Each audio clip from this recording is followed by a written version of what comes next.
taking these concepts and others that are not here, but may be very important to you, and putting them to work, we're able to explore, explain, and make sense of the world around us through research. So you'll know by now that at the heart of this course is the writing of an exploratory concept note. We're going to look more closely at the concept note and how you can use it to navigate your way through the early stages of your research process. But before we guide you on how to write it, it's important to understand why the concept note is playing such an important role in the lives of researchers. Universities are changing. Students, for many reasons, are seeking opportunities to study away from home. In this globalizing world of higher education, more mobility means that people are in transition, crossing between universities, countries, languages, and disciplines, or returning to university from the workplace to enhance their professional opportunities or open up new options. So these transitions mean that instead of knowing academics and potential supervisors in person, we introduce ourselves to them through our writing, in texts such as the concept note or the statement of interest. You may have heard of these before. This is often where first impressions of students are formed. This can be a bit scary. Writing is wonderful because it can travel, be read by someone on the other side of the world, but it's also relatively permanent, and once you click the send button and someone else reads your work, you will not be there to explain and defend your ideas. You can't say, "But that's not what I meant," or "But I've already said that." So feeling anxious about how your writing will be judged can be more challenging when you're writing in English, which for many of us is not our primary language.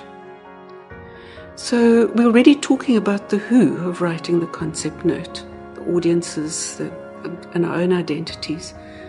So let's talk about those two important ways of thinking about the who question. There's who we are, ourselves, our biographies as students, writers, researchers, citizens, being part of families and communities, our skills and fears. And then there's the others, those who will read our concept notes, the potential supervisors, administrators, mentors, fellow students on this course who will form first impressions of us through our writing. And the third and important part of the who is the authors that you'll cite in your work, which we'll be exploring later on in this course, when we get to the river of words, the literature review.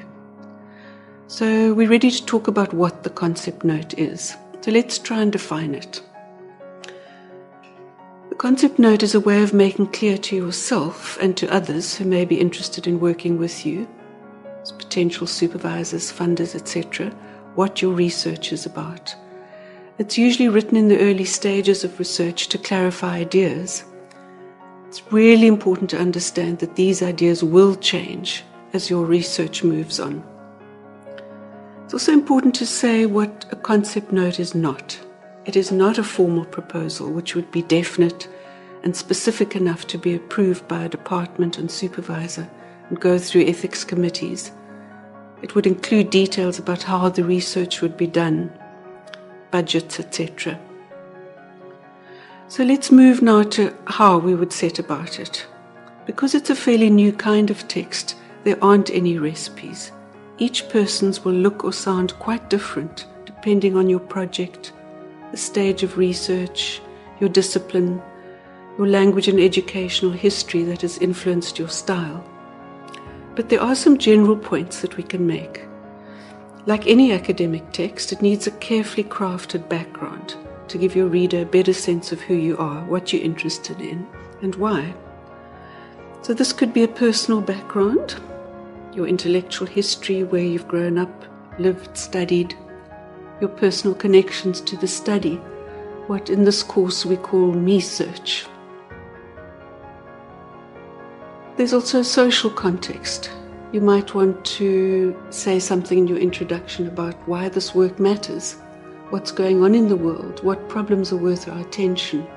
For example, the importance of understanding changing family structures or climate change. Lastly, there's the conceptual context, and that's the most important part for your concept note. These are the specialist terms that you'll need to define carefully. We looked at some of those at the beginning when we were introducing some of those concepts.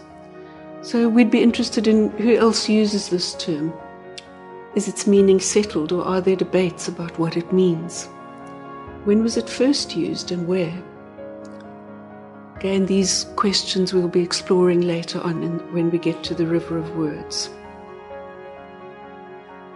So you can see that writing a concept note is important and useful, like a portal or gateway that can provide a sense of the directions you might take as you make your way forward. There's lots of guidance in the next few weeks, but remember, it's your concept note and your journey.